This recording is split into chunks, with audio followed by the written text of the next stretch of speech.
என்ன விஜயா, ஏதோ மும்முரமாக அம்மிக்கல்லோடு சண்டையிட்டுக் கொண்டிருக்கிறாய்? அப்படியெல்லாம் ஒன்றுமில்லை, சூரணம் தயாரித்துக் கொண்டிருக்கிறேன். ஓ, தெய்வவாரி ஆண்டானுக்காகவா?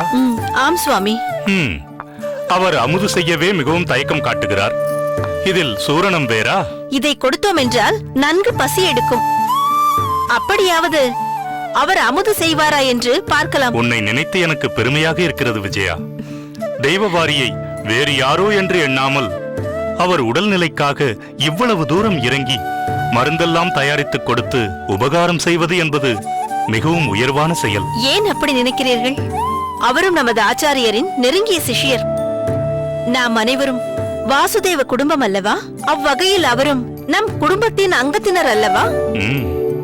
என்ன செய்வது, பாவம், இவர் வியாதியில் வீழ்ந்து கிடக்கிறார். எனக்கும் அதுதான் கவலையாக இருக்கிறது.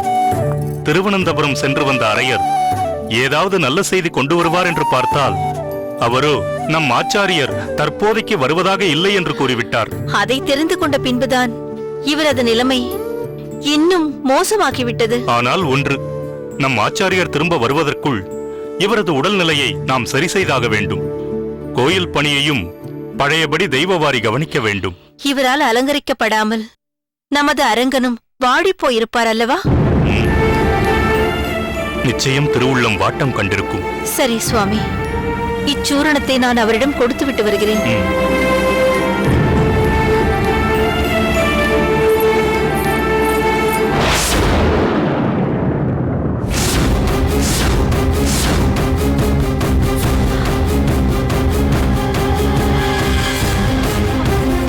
சுவாமி,